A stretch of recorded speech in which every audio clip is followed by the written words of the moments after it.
Hi, everybody. Um, Welcome to PIN. I am Shari Mendry, and I am one of the co-chairs of PIN. For those of you who've been here before, usually you see Susu up here. She's the familiar face who always does the welcome and introductions. She's the front of the house person. I'm usually the back of the house person, who I don't like to be in the front of the house, but she is traveling in Europe with her family this week. So it falls to me. And I don't know how many of you were here last month for Nick's presentation. Oh, quite a few of you, yeah. So when Nick was doing his, I'm nervous up front. I actually feel like I'm not quite as nervous as I thought I would be, because I really don't like being up in front of people. But so I told myself today I was going to say, I'm excited, I'm excited. But I didn't feel like I actually needed to do that even, which is kind of remarkable. So anyway, welcome. We're glad that you're here. I have to have a few notes because I don't normally do this to remember make sure I cover all the things we need to cover. So PIN's mission is to provide informative speakers on topics relevant to parenting issues, and also to provide a forum for parents and caregivers to connect with each other. So we are trying things a little bit differently this year to enhance that connect with each other piece, asking people to sit at tables with each other, having table topics out there in case you want something to help spark that conversation, and then asking our speakers to have sections of the presentation where you will engage with each other at the table. So you can give us feedback on how you feel about that, but we're hoping that it creates a little bit more of a connection with people, and especially if you come, time after time. So we always also like to know how you found out about us and how you're here. And I feel like I see a lot of new faces. So who's here at a PIN presentation for their first time? Great. Okay. And let's see, for anyone, just generally, I'd like to know how you found out about us. So who here gets our emails directly from us? Quite a few of you, and if you don't, then if you signed up in the back and would like to get emails directly from us, if your email address is there, then you'll start getting those. What about school newsletters? Who hears about us from school newsletters? Great, okay. And personal invitation, which I will just make a plug for. I think personal invitation is one of the strongest ways. So anyone has a great experience here today, goes home and says, hey, I went to this really informative speaker session, and I think you should listen to it as the recording and come with me next time. And by the way, I was speaking to somebody who's new here, and she was saying she wasn't really sure if it was okay to bring people from outside the district, from private school, from homeschooling. So yes, absolutely. We will welcome everybody. So if you have a friend in Denver Public Schools or Littleton Public Schools or in private school and you want to bring them along, absolutely welcome. The more the merrier. All right, social media. Did anybody find out about us on social media?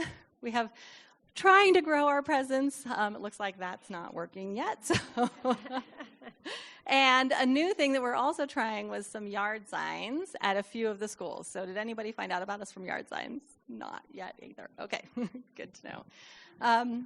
And the other thing we really like to know, I think it's just interesting to see, is kind of ages and stages. So if you have kids in pre-K, like before kindergarten kids, raise your hand.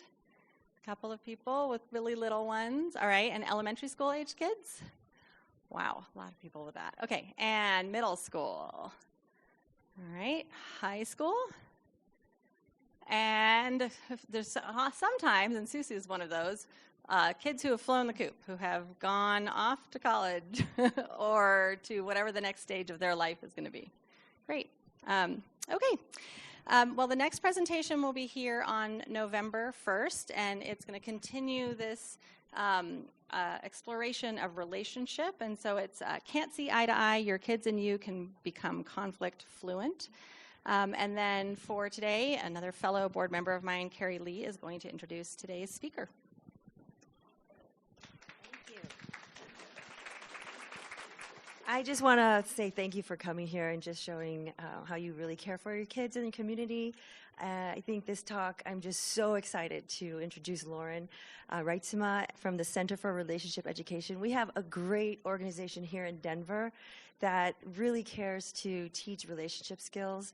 And I will just, Lauren is a native Coloradan, is married, has 3 kids, is just an amazing speaker. I don't want to take too much more time, so I'm just going to have Lauren come up and explain herself what she does. So welcome, Lauren. Thank you, Carrie. Thank you so much.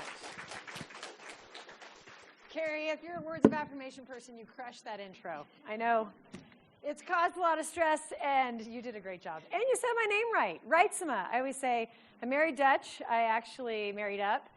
He's 6'1", I'm 5'0", and I needed my kids to have a chance because I even was told today, this morning, why, you're quite short.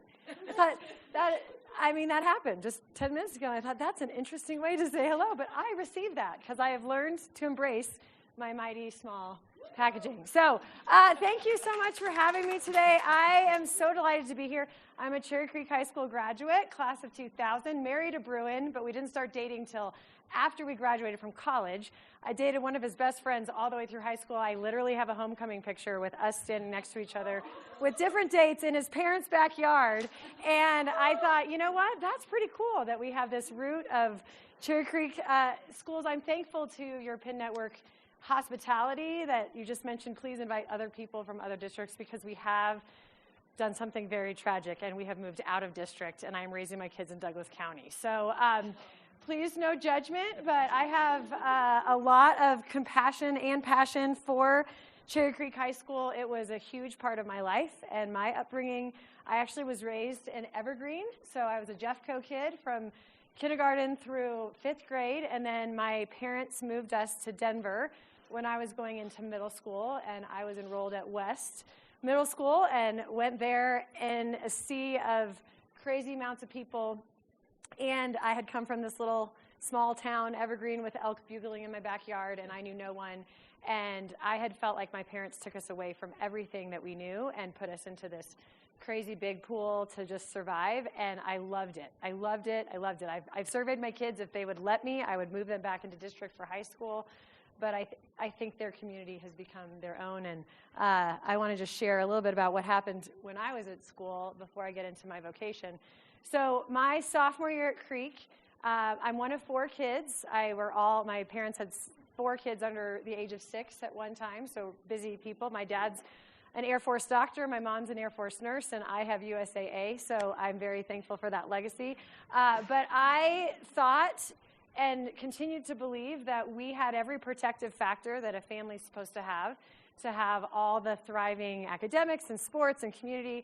My parents were married for almost 20 years, and when I was a sophomore at Creek, we went on a ski trip, which was very familiar to us. We're a big skiing family. Well, a small skiing family. But we were up in the mountains, and my parents were sitting on opposite sides of the room, and something was different in the air. And they proceeded to announce that my dad was moving out of the house. They were formally separating, and after a couple years of counseling, they filed for divorce my junior year. My dad was remarried by the time I graduated, and when I was a sophomore in college, I learned that I was going to be a sister to a new baby that was coming with my mom and my dad and stepmom. And I felt like I got hit by a bus because I wondered what in the world happened to our family. Why did my parents get divorced after 20 years of marriage, 4 kids, all the community safety stuff? And I started realizing, I'm not a mathematician. I did really well all the way through. I took the AP, so I didn't have to take math in college. And ultimately, I realized that relationships are about patterns. They're about patterns because how do we do relationships? How do we learn relationship skills? Did you guys learn it I didn't learn it at Cherry Creek High School. Did you guys? We have time for math and science and social studies and humanities and all the things we need to know about history and culture, but we don't have time for relationship skills training because people know we're humans. We know how to do relationships, but you know what humans do? When they don't have skills, they look at the patterns ahead of them, and then they replicate those patterns, and they have toxic generation after generation because no one interrupts the cycle. And people are like, why can't I do this? How come my friend groups keep leaving me? Why am I so isolated and independent? How come people label me as a bully all the time? Why can't I stay in a relationship? How come my marriages keep ending? What's going on? What's wrong with me?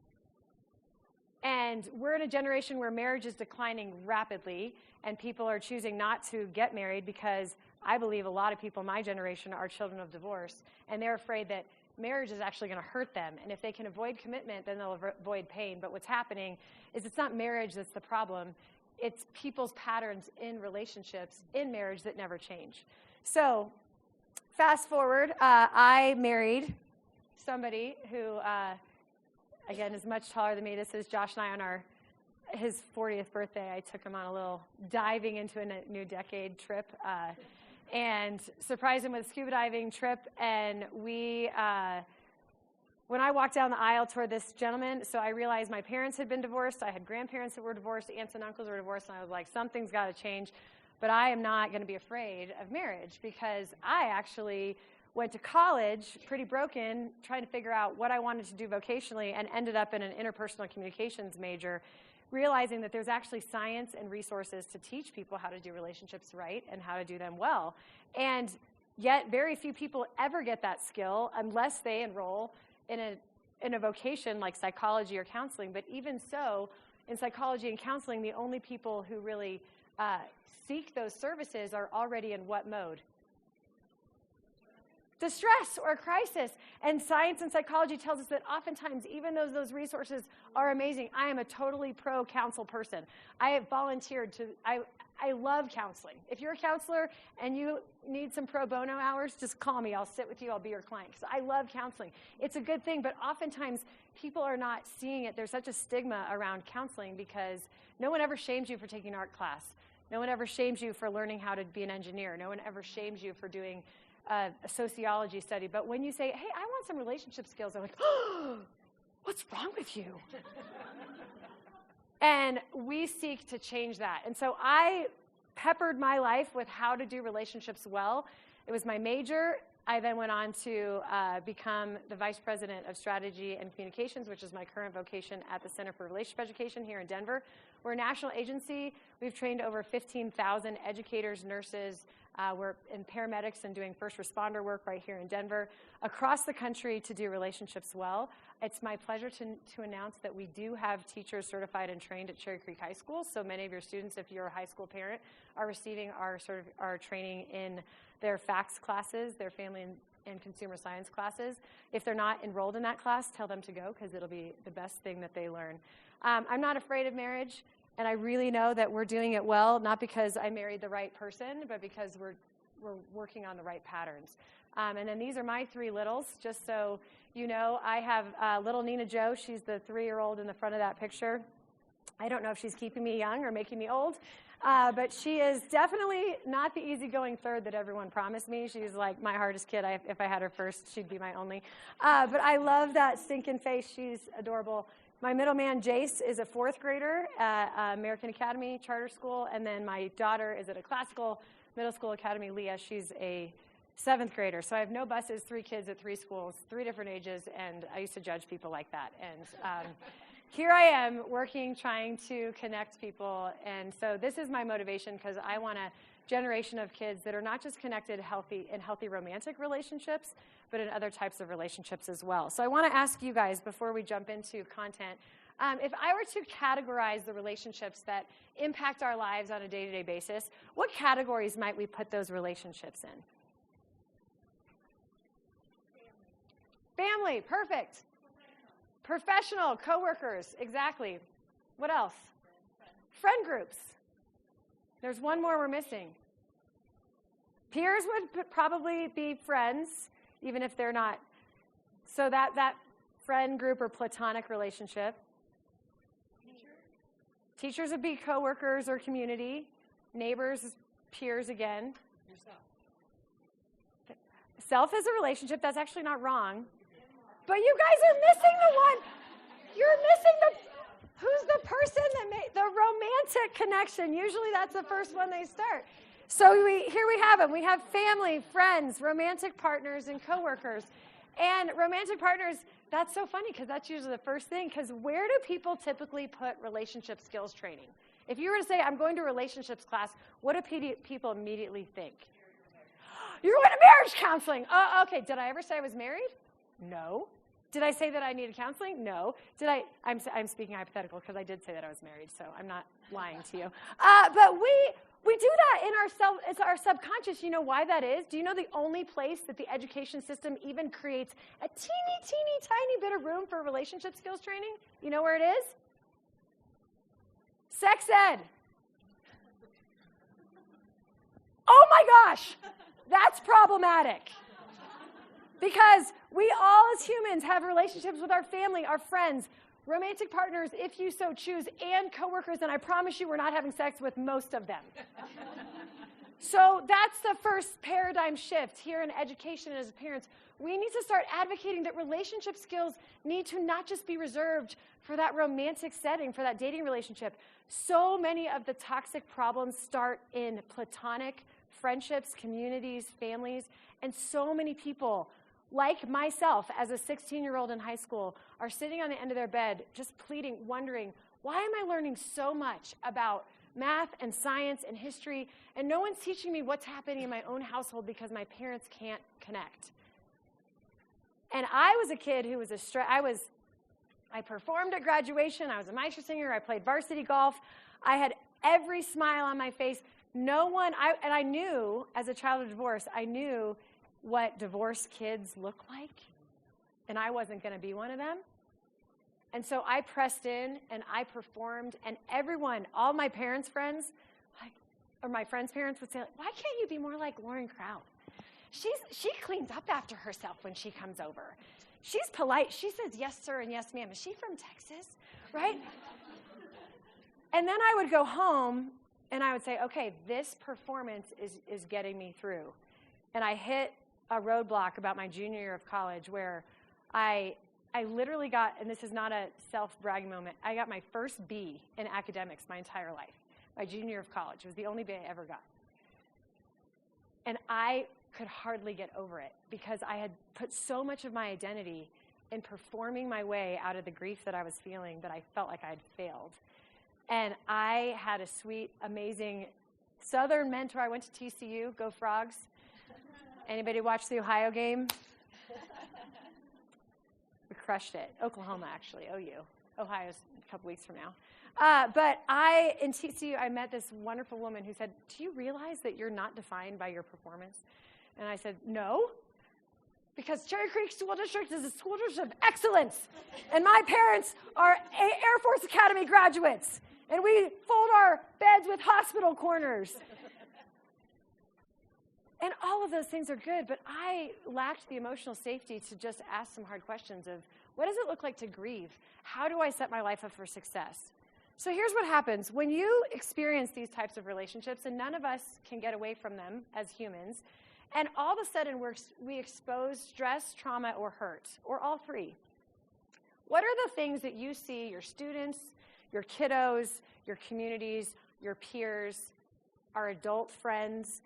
What do we do? What do we grasp for when stress, trauma, or hurt impact our relationships? What are our coping mechanisms? Distraction, yep. Just scroll social media or turn on the game. Withdrawal. And what does withdrawal look like in some of the surface level behaviors?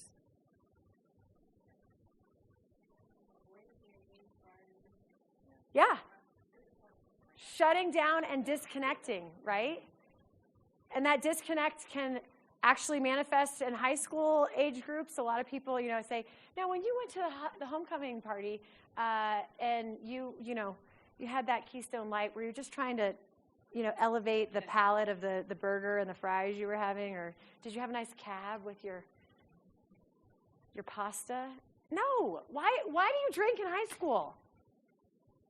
Do you like the taste of alcohol? No, you drink because you're trying to escape something. You have stress, trauma, or hurt, whether it's insecurity, whether it's with a recent breakup, whether it's with a parent who's on you all the time and you're nervous. It's an escape mechanism. And so these are the four we see in our workshops all the time that students and adults typically gravitate toward when they're trying to avoid the stress, trauma, and hurt. There are lots more, but these are the ones that kind of come up to the surface. And if you think about the programming in our schools and the programming in our communities, our HHS departments, the things that we spend taxpayer money on, where are most of the program focuses?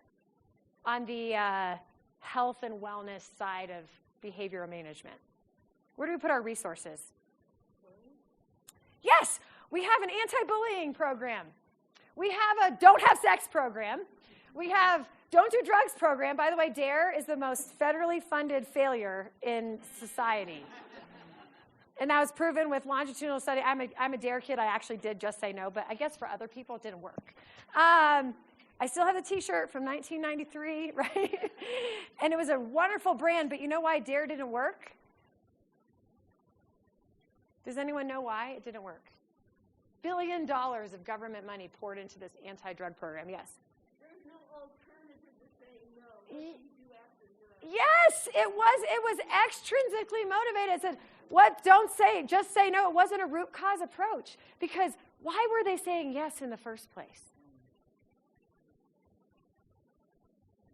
Why would you say yes to isolation and just taking a hit and making sure that you put that kid down?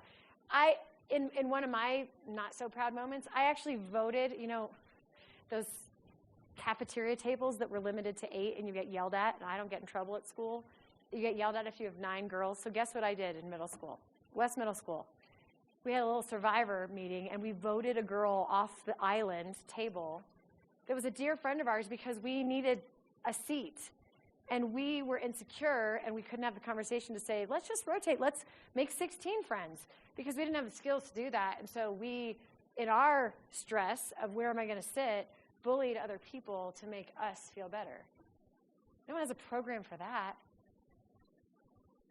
And then we say, don't, but we don't say, what should you do? What should you do? And when all of these behaviors are happening, how many of you guys would say that we are around people? Now, Cherry Creek School District isn't necessarily the highest at risk, but how many of you say you work with or you have students that are in an at-risk population? Oh, those are at-risk youth. Okay? Well, wouldn't we all find ourselves in this circle if stress, trauma, and hurt are impacting all of our relationships and we don't have healthy coping mechanisms?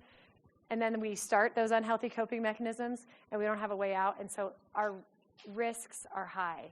And even though we're affluent in Cherry Creek and we have access to resources, I can tell you that the kind of heart poverty that we have is just as high as the Title I schools down the street.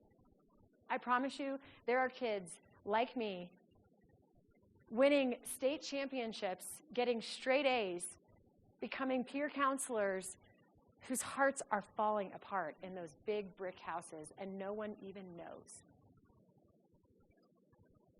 So what do we do about it? What do we do when we look at this? We need to swim upstream, and we need to figure out relationship skills training is not excess. It's foundational. It's not soft skills. It's foundational skills.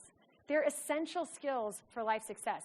If, you might feel like that's a little self-serving because I'm here from a relationship skills company who has curriculum, who wants to train people, and that's our vocation and keeps us afloat. We are a nonprofit, so we put everything back into our financial coffers to keep the programming expanding. But here's the thing.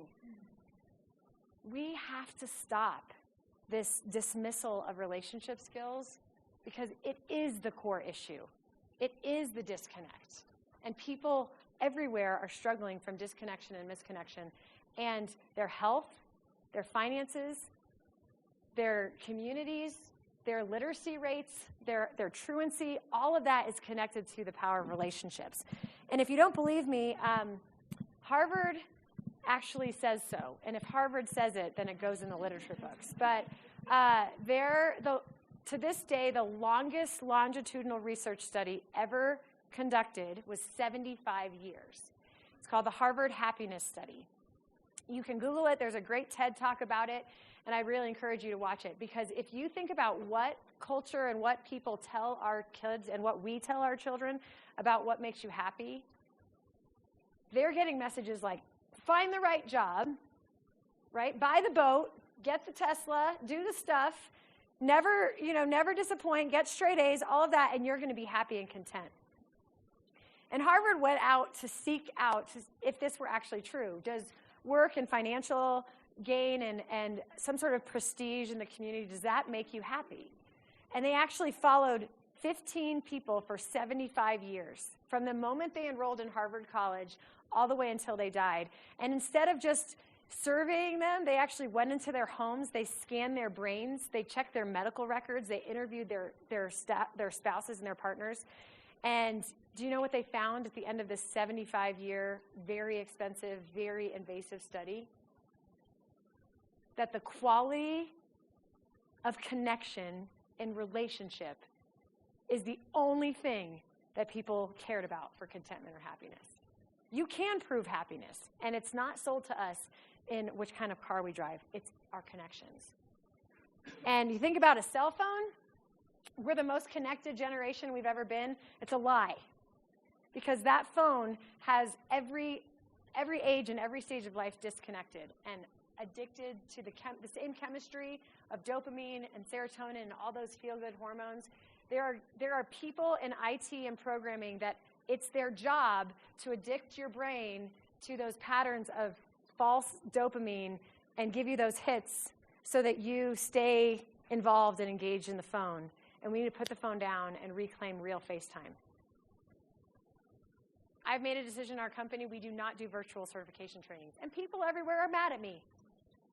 But here's why. You can't do relationships through a screen. When you have your big first fight with your mom, are you going to go and be like, get on a Zoom call. I'm going to go upstairs, you're going to go downstairs, and we're just going to talk this out. Right? When you have your first big fight with your partner and you're sitting and you're like, oh, I just vowed to you to love and cherish and I hate you right now. Oh, that doesn't happen to anyone. Are you going to just text it out? You suck. No, you suck more. No. You say, hey, my feelings are hurt. I'm looking at you and I vowed to promise and honor you, but I don't know what that looks like right now because I feel like you really embarrass me. Who's teaching those skills? We are. So here's what we're going to do. We are going to, when the PIN Network asked me, can you create some activities? I don't have to because our curriculum is all activity-based. And so I brought 3 activities today that we're going to do that we do in the classrooms, that we certify educators to teach and train, and just to give you a taste of what Real Essentials is. And then we're going to talk about how the science of these type of connections can actually engage the brain and get all those wonderful, warm things we want for our kids and parenting. It all starts with connection. And there's no shame in being prevention-based and saying, you know what, we're going to teach relationship skills from itty-bitty all the way through adulthood because it's not a mark of crisis, it's a mark of contentment. I want people to say, oh, you're going to counseling? That must mean you want to be more content. Not, oh, that must mean you're in crisis. And if we can reframe our culture, we can actually take those stigmas away and celebrate the fact that we should have every student and every parent of those students involved in some sort of relationship skills training as part of the human experience. So the first one is, this is an activity called My Whole Self, and I'm going to walk through a couple categories that might surprise you, and then we're going to see if you guys have your inner Steph Curry, and I'm going to have a basketball slam dunk contest into my little bucket. So here's how this works.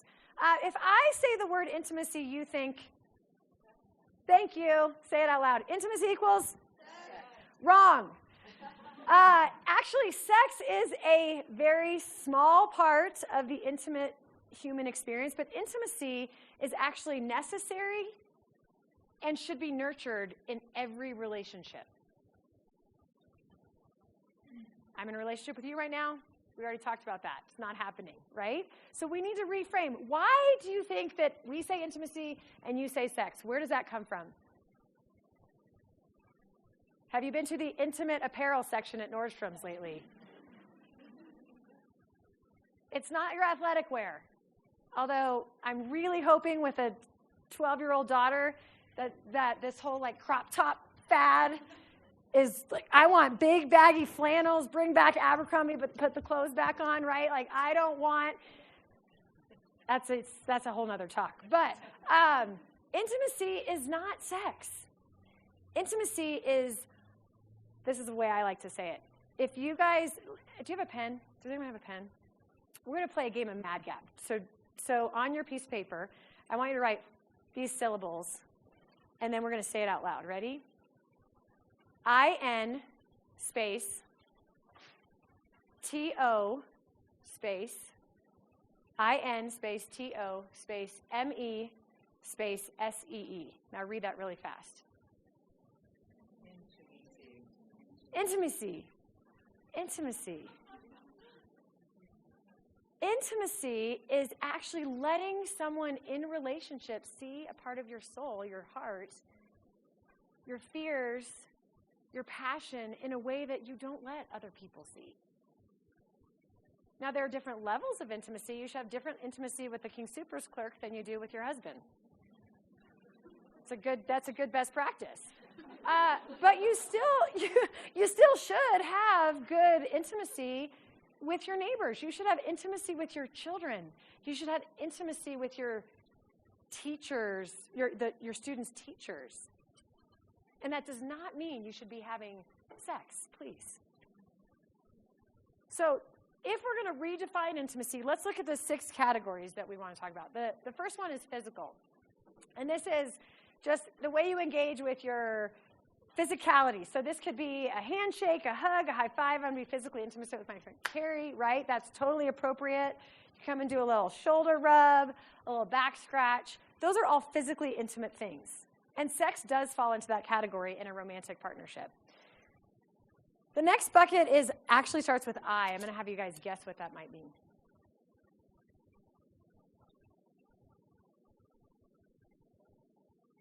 I'll tell you.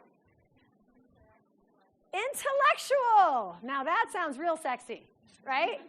But this is so important. Have you guys ever, think about a friend group. Okay, you've got a 7th grade daughter. I'm going to put myself in your shoes because that's easy for me because I do have one. And you think about, she's assessing whether or not her friends are good friends. And you say, okay, what do you guys talk about at the lunch table? Is there anything that challenges you? Are you interested in the book that you're reading for history right now? What about your brain is stimulated when you're with this person? Study groups. If you don't have intellectual intimacy and you're curious together with other people, you're missing a part of the human connection. What about there's one that starts with E. What do you think the E might mean? Yes, you guys are so intellectually intimate right now. Emotional. This is how you engage with people and their feelings. What makes you cry? What makes you laugh? What are you afraid of? And this is not based on biological sex. A lot of people assume that if you have a biology of a male or a biology of a female, only the females are emotional. That's a lie. I know a ton of men who are really, really courageous, but they still have a lot of fear. And they need a safe place to say, I'm afraid. I'm afraid of losing my job in this economy. I'm afraid of what I'm going to do with my life. I'm afraid my identity is going to be. Let that bucket flow, because if you don't have emotional connection, you are not going to have very good physical connection. That's also proven. There's 2 S's. What do you think the first one might be? Social. Social. Good job. Social intimacy, and this does not mean group sex, okay? Social intimacy means that you are connecting with community. You know your family. You're doing things together. You're going and playing a game of soccer. You're doing something that is socializing, because we are such an independent country and culture. America is all about me, right? Do it by yourself. But you know what the most frustrating thing as a parent is when you have a 3-year-old? When that 3-year-old says, by myself! You're like, dude, you're robbing me of the parenting opportunity to help you. And you're making me late because we need to just get your shoes on. You can't do this by yourself yet. You'll get there, but even when you can, you should still say, hey, Mommy, can you help me? Because we are interconnected to help each other, and it's so important that we do that.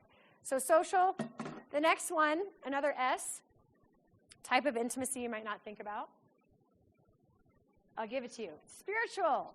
And this is not a religion, okay? This is not a type of study. This is a part of the human experience. No matter what culture or country you come from, humanity has a spiritual side. Whether that's through worship in a community or a synagogue, a church, a mosque, or outside in nature or yoga class, we have a spiritual component to us. And if we don't nurture this in relationships, then we're missing a part of the human connection. And last but not least is an F, and it's not a dirty word, but no one ever talks about this. Financial. Fun is a good guess. That would be in the social bucket. But you're thinking, okay, lady, you had me at emotional, intellectual was kind of a stretch, but financial, are you crazy? I'm not. Do you know the number one reason for relationship discord in all types of relationships, not just in marriages, is about finances? Let me play this out. It's fifth period. You all have off periods at Creek. You have your driver's license. You say, let's go to Chick-fil-A. We got 52 minutes. I don't want to be late. Passing periods are like 4 minutes long, and I have to get 7 miles. I don't know how we do it, but that's why I'm still in shape, right? So you go to Chick-fil-A, and you load all your friends. And then everybody pokes through the drive-through window, and they're like, I'll take a spicy chicken with an extra large fry, Dr. Pepper. Oh, and can I get a shake with that, right? And all the kids in your car, all your friends, pile up this bill, and then they hand you a $5 bill. You're like, dude, last time I checked, $5 at Chick-fil-A got you half of a lemonade. I'm going to need some more, right? Oh, you've got me this time, right? Hey, I know what your parents do for a living, and I can't pay for this. My parents make me pay for my own gas. What do you do? That poor driver has just had a broach of intimacy with his or her friends because somebody's abused financial intimacy and is not honoring their part. It's a big part of relationships, but no one ever talks about it. So when you put all these buckets together, notice how we have gears. Why do you think we have gears? Yes. You know those toys? You have a toddler to teenager, right? So when you put the toys together they look like this, and they're all different colors, and if you turn one, what happens to all the other ones? They spin and they spiral, and you wonder, I don't understand why my daughter, who is really struggling with her peer group right now, and her friends just took her off the group text, and they didn't invite her to the party. Then they bragged about it on their Insta story, and she's sitting on her bed feeling alone and isolated and disconnected, and she's not doing her homework.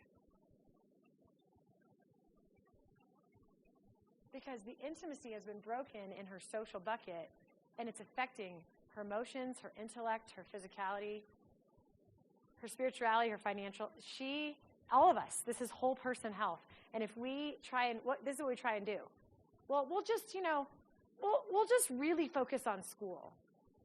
But we don't really need emotional connection. We don't need to hug anyone ever. We're not worried about money. And yeah, that spiritual stuff is hocus pocus. I'm not going to go there. And we end up living in these compartmental, very, very cheated parts of connection because we're not operating in whole person intimacy. So this is the type of event, this is the type of concept that kids need to start to learn and adults need to start to learn. And when we do our marriage workshops, I always tell people, if you want to have good physical intimacy, you want to have great sex, then make sure that you're nurturing all these other buckets. Because you can't just turn it on and be like, okay, we're in debt, and we have no friends, and our family is really toxic, and we really haven't talked about how we feel in about a decade, and there's nothing in common up there, but, let's just get it on, right? It's not going to happen.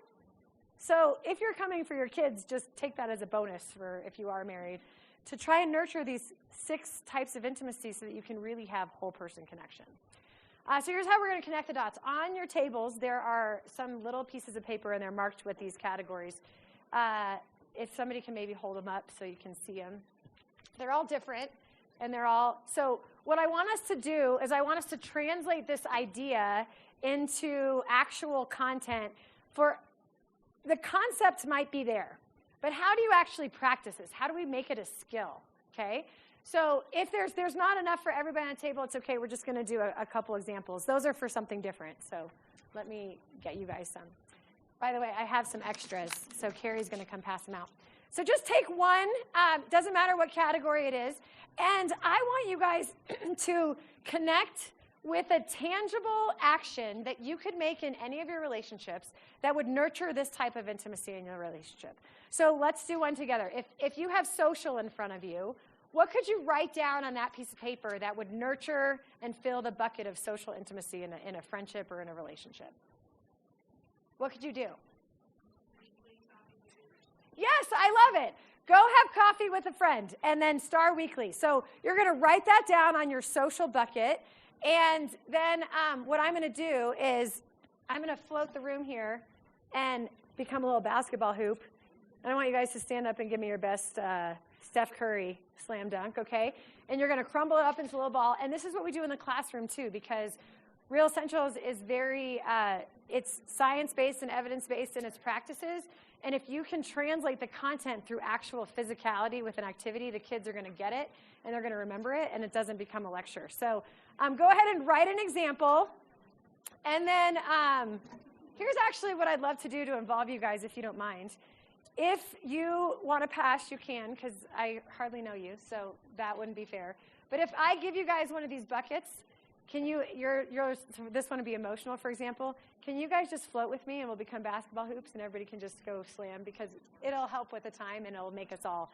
So who wants to be emo today? Yes, I love it. Robin's emo. Who wants to be intellectual? Intellectual. How about financial? Thank you. Financial. And then social. Can I get a social basketball hoop? You'll be it, Olga? Yeah. Example of like physical, am I doing it regarding with my child, my husband, or a friend? It could be any of those categories. So physical, the question was if you're doing physical, which context is it going to be romantic? So because it's physical intimacy, it could be, I would say maybe giving your child a hug. Yes, a hug. And it wouldn't even be for a child because a hug would be physical intimacy in all of those relationships. Okay, spiritual. Are you social? Yes, yeah. So you're social. Who wants to be spiritual? Thank you, Jordan. And then last but not least, physical. So if you're a basketball, just shout your category. I'm physical. I'm going to come around tables. If you have physical, I want you to get up and slam dunk. So crumple it into a little ball.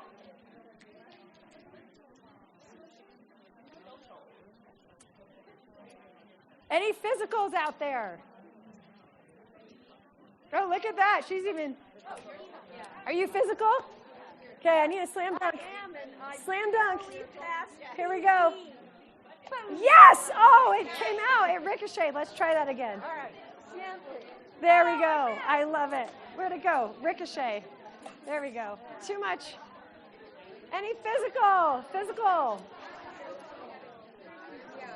Do I have physical? Let's get physical. Oh, try again. Second chances. Second chances. You went down. Okay. Ready? Slam dunk. Yes! I love it.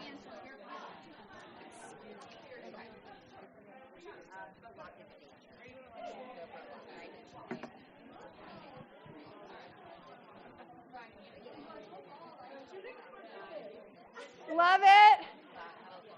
Okay, as you guys are, I'm seeing some amazing arches and curves and second chances and rims. I love it. Okay, here's what we're going to do. My basketball hoops, if you guys can walk up for me and put your buckets up here. Anyone who's a basketball hoop. Oh, the physical. Physical is up front. Thank you. Hey, you guys, give our human rims a round of applause. They did such a good job. So fun. I'm just going to collect them up here. Thanks, Olga. We were social, right? Fantastic. Emotional is right here, the E right here. Slam dunk, love it. Fantastic. You are a great spiritual.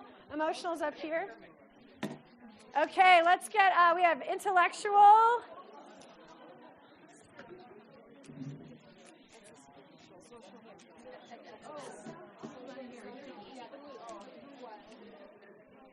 I love it. You guys are filling the buckets. Intellectual, I don't think is back yet. There's emotional, yeah. Emotional is right here. There you go. And an intellectual. Okay, you guys, look at this. We just spent about 5 minutes totally, is this physical? There we go. Good job. And physical, yes, ma'am. Thank you so much. So in the classroom environment, for teachers that are certified in this is a kind of a foundational lesson that we like to do. And once you fill all the buckets, then we actually translate this. And what's really special about the way we do Real Essentials is notice how 100% of us were involved in the learning, but nobody was called out with what's an example of physical? And that, it's not a bad way to do life, but it creates inclusivity, it makes it safe to learn, and because these are anonymous, nobody is going to ever know which one of you guys put this in there. If there's a risk and one kid says something that's not incredibly correct or that needs to be in a different category, we've completely removed the shame. Because in education, a lot of times it's, what's your answer, Jordan? And then they try something and it's wrong, and then they never want to try again because the whole class is So everything we do in Real Essentials is 100% involved with all the people, and yet it's still doing the learning process in a way where people can take risks because we've never learned relationship skills. So how is this going to be the first time that we get everything right?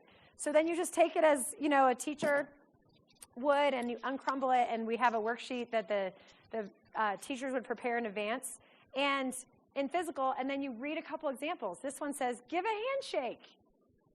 Great, I love that. That doesn't have to be romantic. This one says massage. I like that. Definitely make sure it's appropriate. But that is physical, right? Intellectual, let's do a couple in intellectual. We say, watch a movie together and talk about what you learned. That's brilliant. That's actually a twofer. What other category could this one go in? Social and intellectual. Good job. Here's another one. Do a book club. Oprah is not the only one who gets to do a book club. You guys all could do your own. I love that. And then you go through the categories, and as you find examples, the students start to take that on and say, oh my goodness, I now know how to nurture all 6 categories of intimacy, and my relationships will benefit from that. And if they're in a relationship, let's say it is, just after homecoming, or let's say they just got asked to homecoming. There's a big promposal, and everybody's on Instagram like, that was so creative. What does your dress look like, right? You get there, and you think that this is the love of your life. And they come home and they say, Mom, this is my person.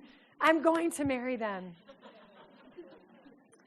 First of all, never tell a kid that they don't know what love is or that their feelings are not valid, especially when they're newly dating and they're trying to figure it out, because that's part of the learning process.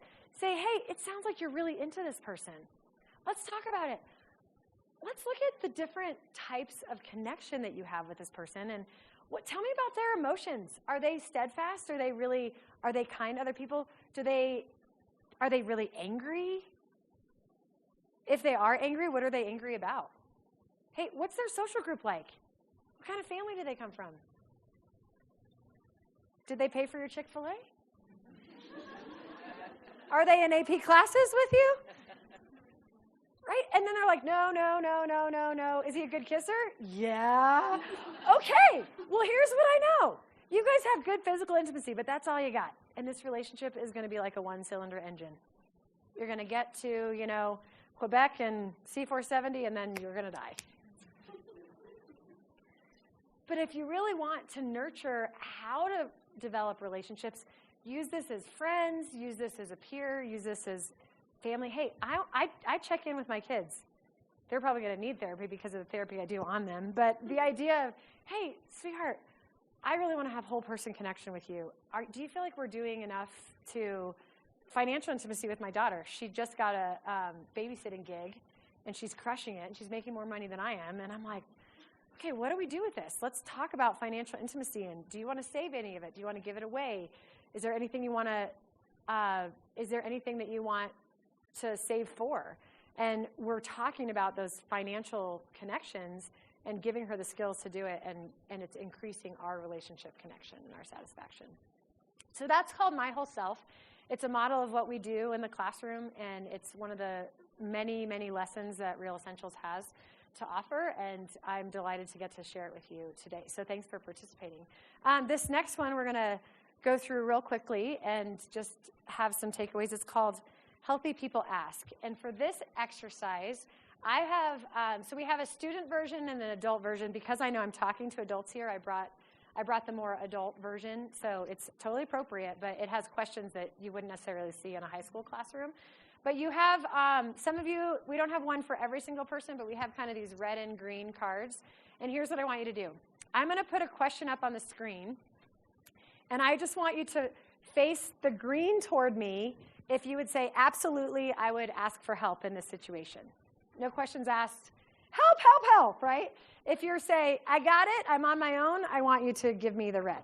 Okay, so green if you would ask for help, and red if you say, nope, I'm good. And the scenarios are just filled one at a time. So would you ask for help if you were so tired you couldn't function?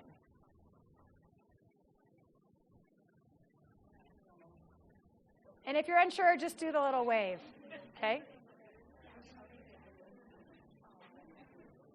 You're being treated unfairly at work. Okay, a lot of wavering on that one. You don't understand what your supervisor wants. Oh, that one's all green, okay?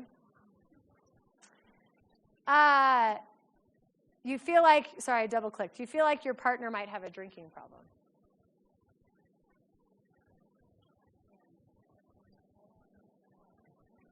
Anyone? Okay, we got red and green on that one. It feels like everyone wants something from you.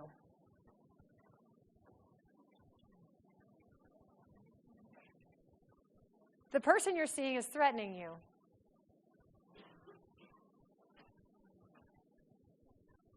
Your partner's demanding and doesn't understand your schedule. Okay. What just happened in that exercise? First of all, what happened in here? Why was it hard for you guys to, why was it hard for you guys, go back, to answer that question right away?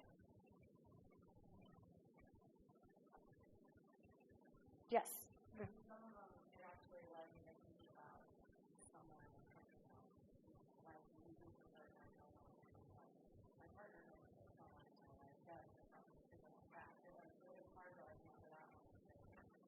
Because first of all, it was relevant and personal, even in a hypothetical. And secondly, you're immediately curious and wondering, would I, should I, have I, who would I ask? And there's a layer of, well, I want to say yes, but it's a lot more challenging. There's a lot more barriers to getting help than I thought.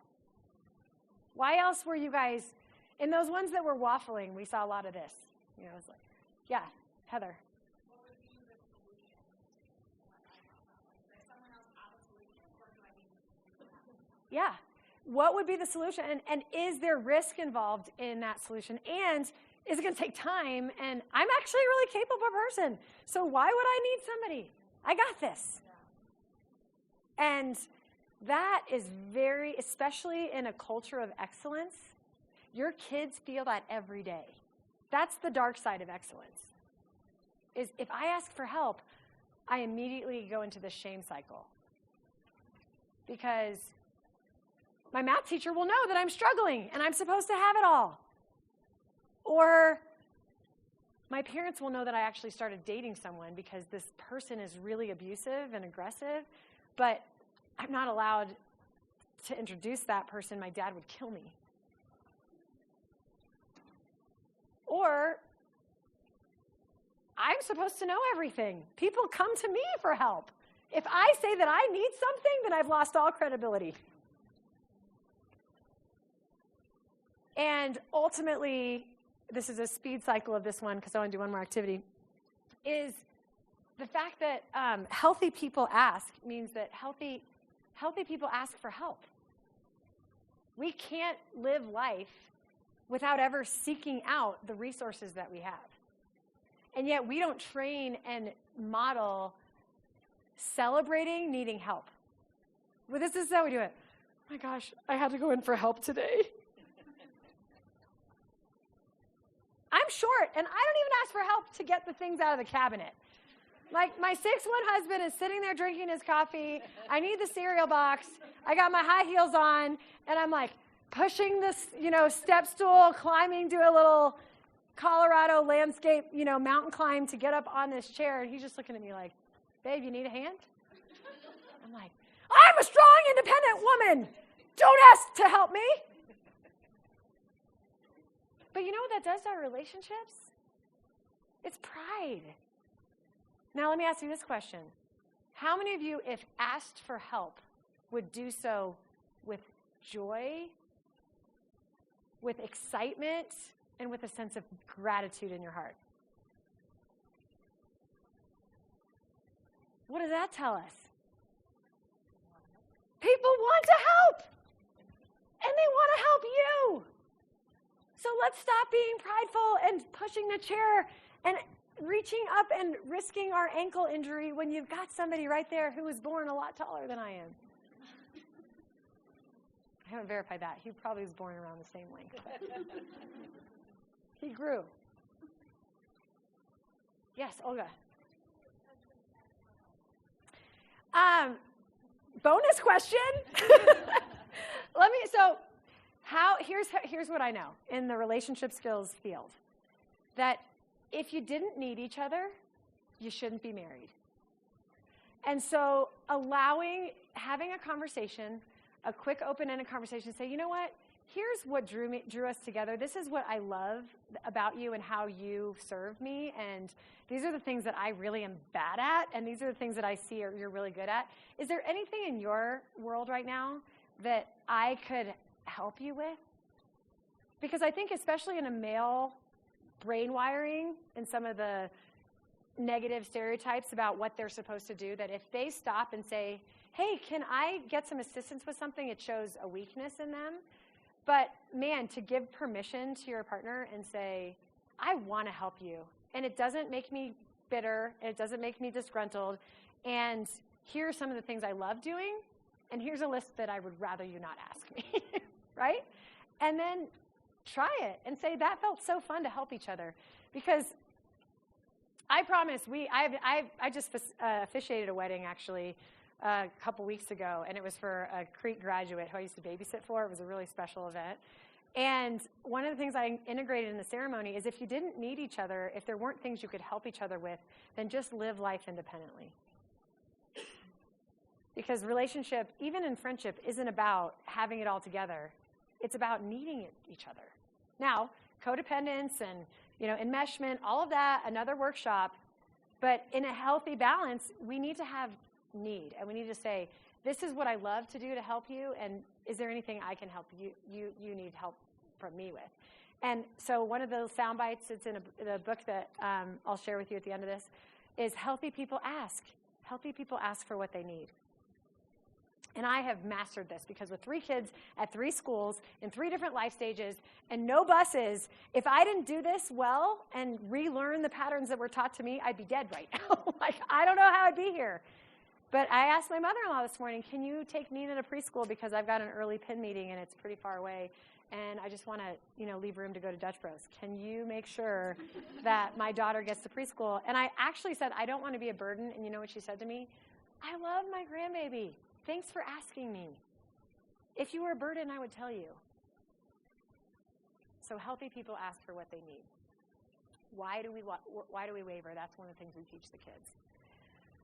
Okay, last one. You guys are wondering what these squeaky toys are about. This is called Not I, and I have a contest for this one. So if you have you need 1 squeaky toy per 2 people. So if you have 2 squeaky toys and can share, if you can find a partner, and please withhold the squeaks until I do the instructions. But this is very common in the high school classroom, so you guys are getting this very well. But I'm going to set a timer up here on my digital computer, And I am going to set a timer for 1 minute, okay? And one of you needs to designate, there's going to be 2 rounds of this. One of you needs to designate yourself as the person who's talking first, okay? The person who's talking does not hold the squeaker. The person who's listening is holding the squeaker. And you, as the spokesperson, have to talk only about yourself. You cannot mention anybody else, only about yourself, but you cannot use the pronoun I, me, or your first name. So you have to talk about yourself. You cannot say I, me, or use your name. If you say I, me, or use your name, you're going to get squeaked. Okay? And the goal is to have silence here. So I want you guys to think about this and consider the cost, but this can be done. This can be done. I want you to think about it, and silence is not an option. You can't just sit there and stare at your person. You have to talk.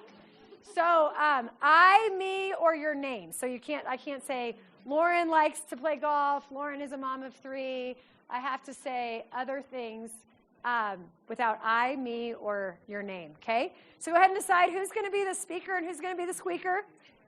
And I'm going to start my timer, and then we'll switch roles.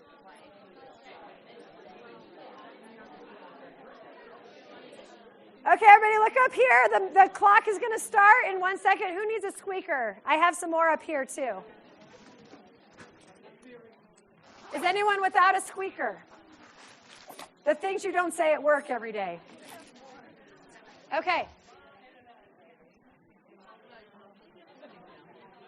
So, likes to go skiing, enjoys the outdoors, is 5 feet tall, cares about the environment.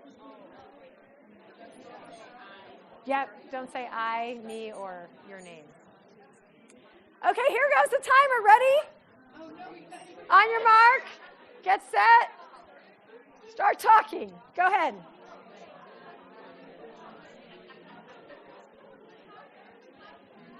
Yourself.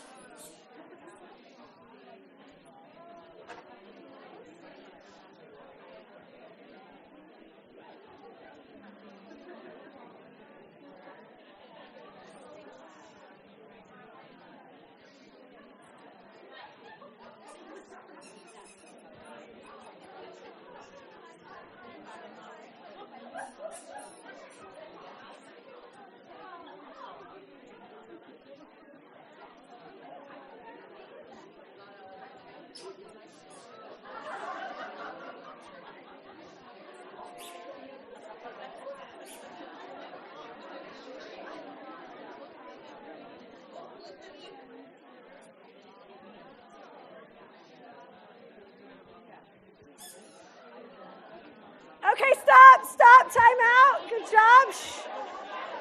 Stop. Now, the second person always has the advantage because you kind of got some strategy out of that. I didn't hear a lot of squeaks, but I heard more squeaks than I would like to. So let's try harder. But you guys are not failures. This is new. So we're going to switch the roles. So if you were squeaking, now you're speaking. If you're speaking, now you're squeaking. And I'm going to set the timer again. Again, talk exclusively about yourself without saying I, me, or your name. On your mark, get set, go.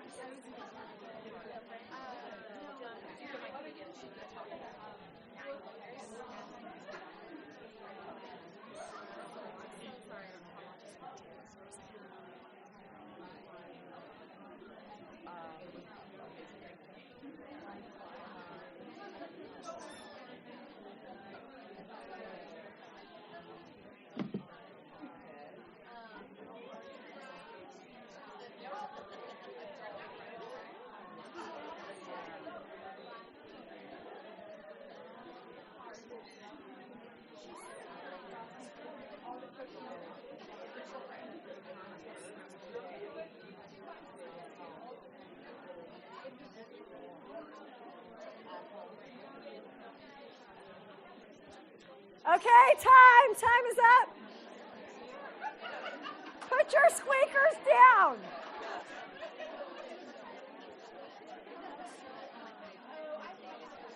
Okay, everybody, let's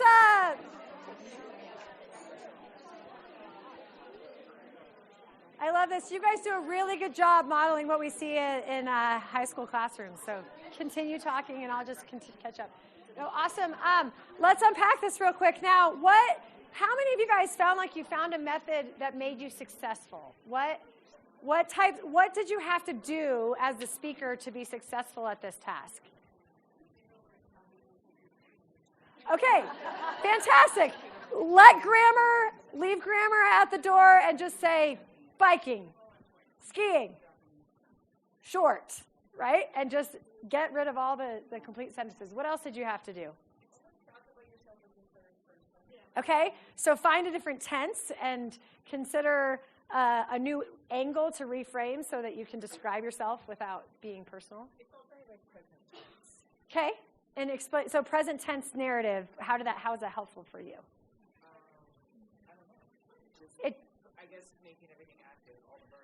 Okay, so this is my grammar group. I like it. Active verbs, present tense, leave grammar out.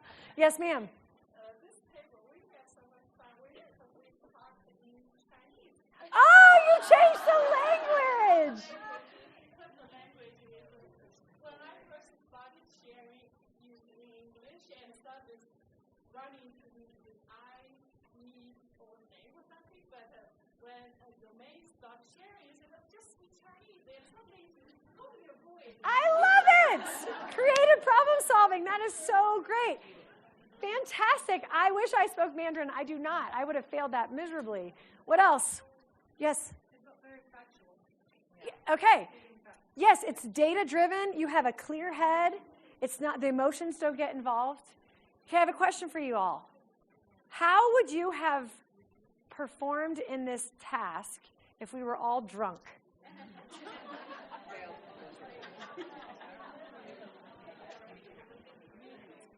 What would happen? Here's what would happen. Everybody take your squeaker. Ready? Let's do it.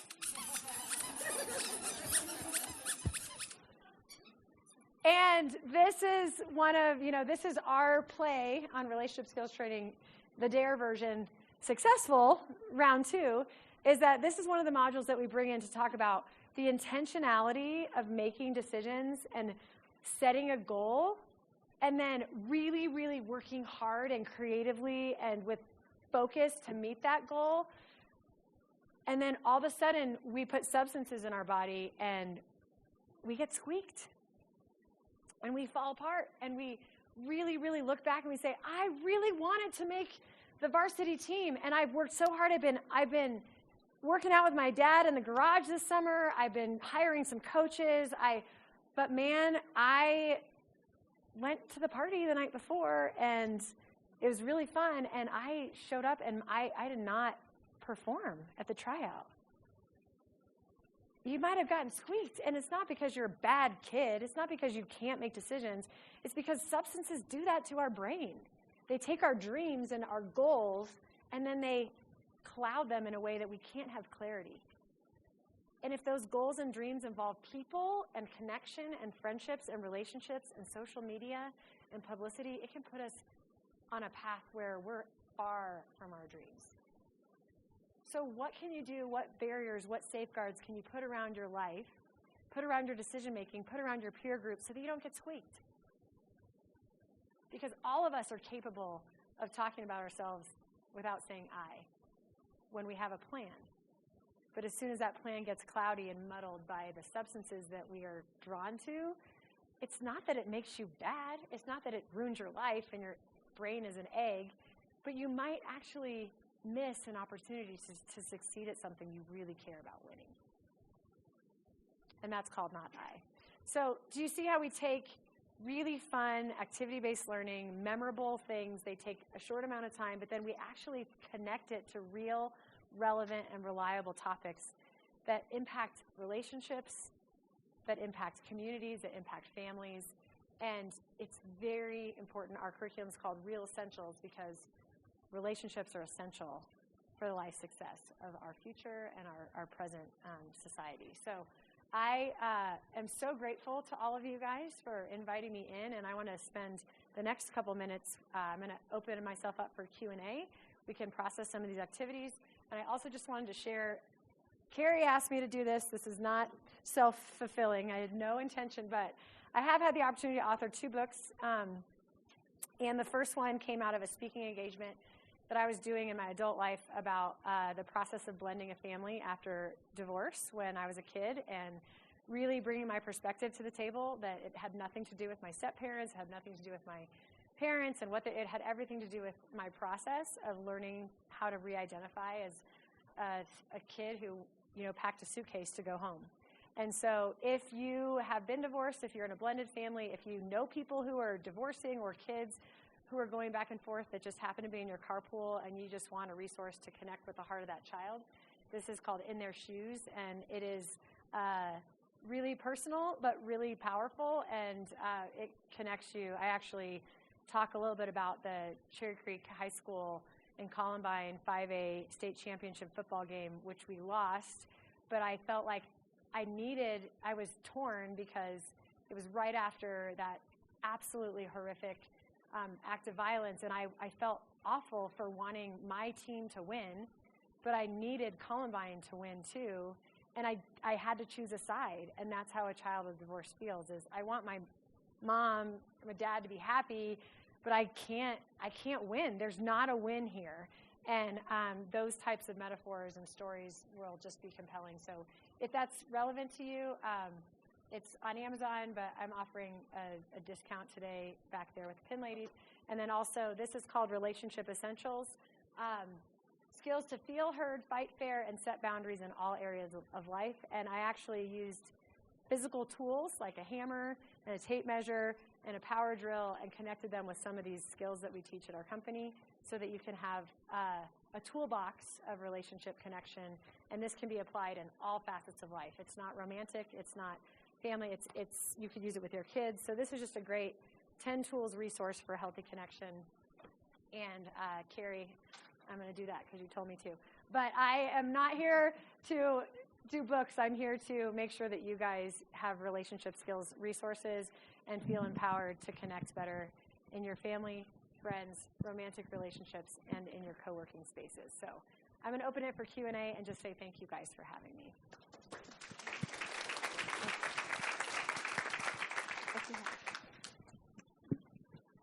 Hi. Would that second book be good for like a teenager to read too? Like, could I read it and my teen read it? Yes, it's actually, we have a federal grant right now in the state of Colorado where we serve 1,500 high school kids with 12 hours of relationship skills training through partnership schools, and we've actually been giving the book as prizes. Oh, okay. We didn't quite know what that would look like, and they're so excited about it. So the kids are eating it up, and it's a quick read. It's not super theoretical, and so I think it could absolutely be a I fun. think it's good if you can both read the same book sometimes. But Yeah, intellectual connection. Oh, yeah. Intellectual intimacy right there. I like it. Oh, sorry. I'll be the one asking a question. But I have a 16-year-old, and I'm finding that he has, there's a lot of stuff going on with his friends. Okay. And when I ask him about it, he says to me, I don't want to share any of that with you. And I've been trying to figure out ways to have connection. And he's my oldest, so I haven't gone through this before, of how to help him feel safe in sharing with me. And I have said basically that was like, I would love for you to find a way to feel safe to share with me, and if there's ways that I can help you feel that way. But it feels like he's really compartmentalizing, and in terms of the relationship, then I don't know how to or whether to. That is such a common question, and it's one that I don't have a magic pill solution for, but here's a strategy that works in just connection. It's taking a story from your own friend struggles, even if it's a totally different season or life, or they think you're totally crazy or irrelevant, just being able to say, man, I can't imagine what you're going through, and I know it's hard, and the fact that you've chosen to keep that for you, I'm going to honor that. I'm always here if you want to talk, but I'm going to honor the boundary you're setting.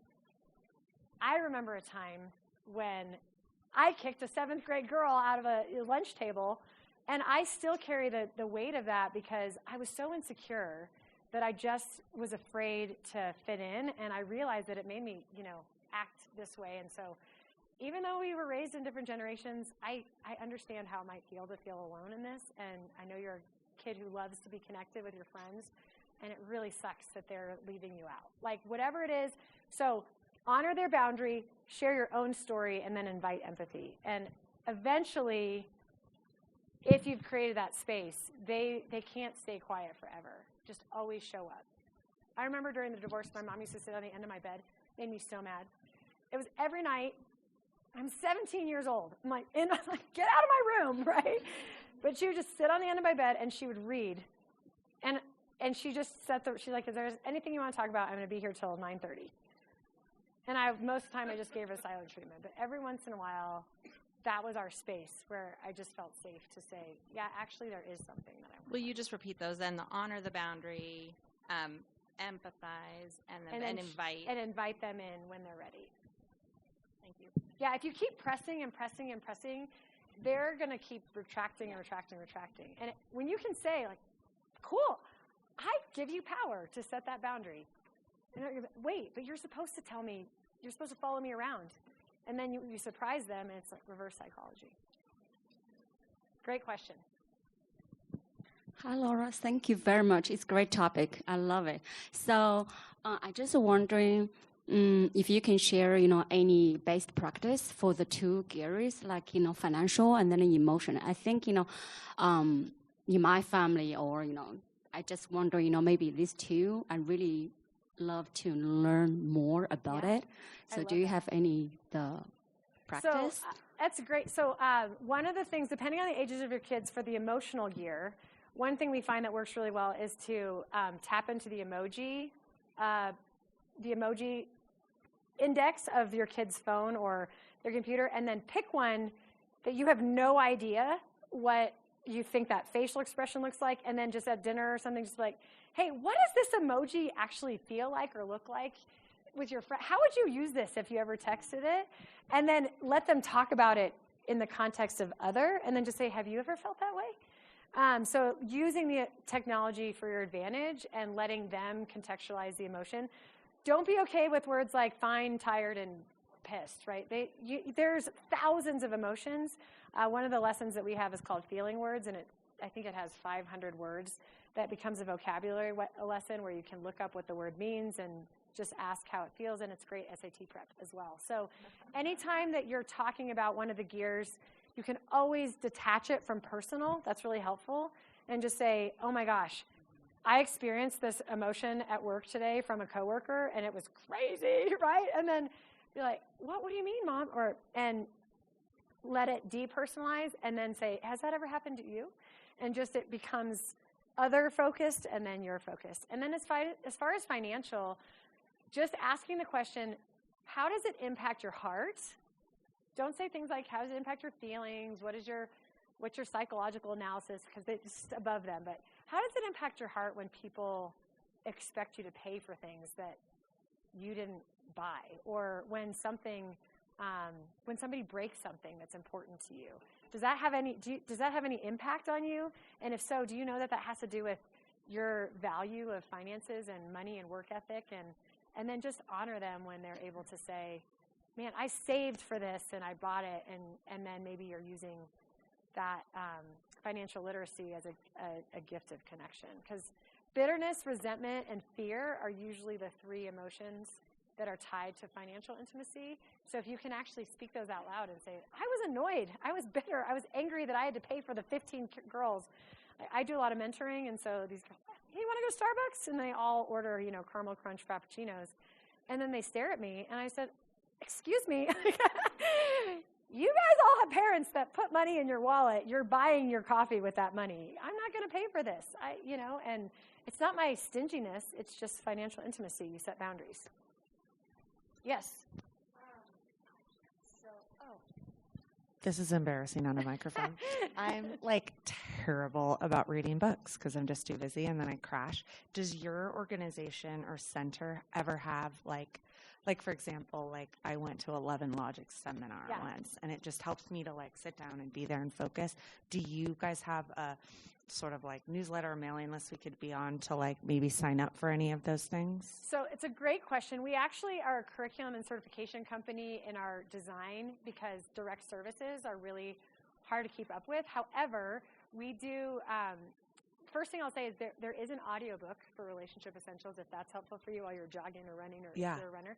Also, we do have a certification track where you can come and be equipped to teach all these skills in the schools. It's a full 2-day event, so it's not like a lunch and learn type thing.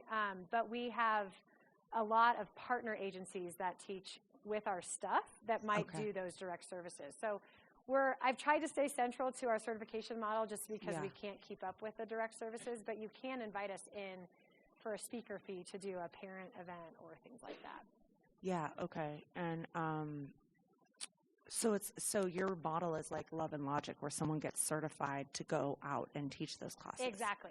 Okay. Exactly. Cool. And we have certification for youth, for responders and military, and for the corporate world. So we have all different tracks of relationship skills training. So since the center doesn't provide direct services, do you have suggestions for services if I was to seek help with my child or my relationship with my partner?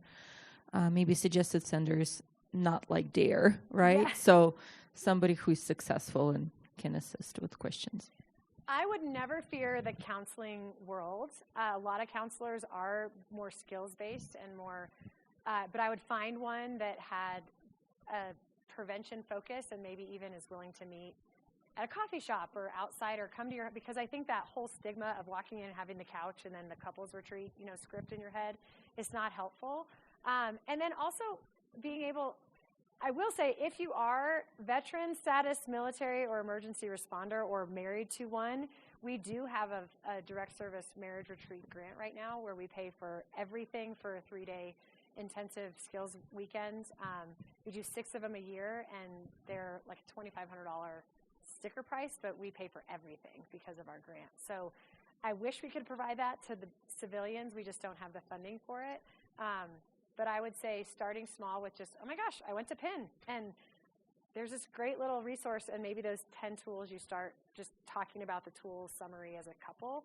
If you need a intervention or a person, we have a collaboration of counselors. You can call our office, and we'll refer people that we feel like we're trustworthy with our brand, so that we're not going to send you somewhere that wouldn't be good. Over here. Oh, yes, FACS. So Family and Consumer Science, it's FACS, is a national brand, and actually CSU is one of the nation's leading PhD researchers in the FACS curriculum. Real Essentials is a very popular choice for people who teach FACS. And it replaced, the old-fashioned home ec, I guess. It's the science of life skills. It's a really important class. I wish it were a prerequisite and required. It is an elective right now at Creek.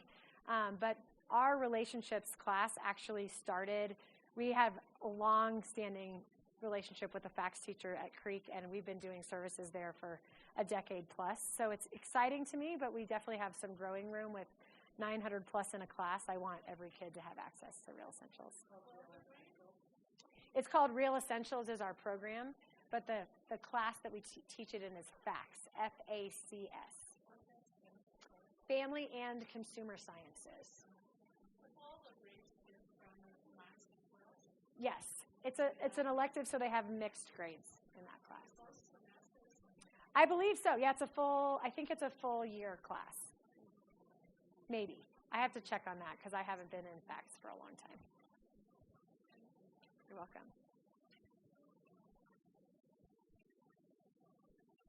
Any other questions? If you do have a question that you don't want to speak into a mic, please grab my email. You happen to have me here in the tech center. We're renovating right now. We're working remotely, but Our offices are going to be moving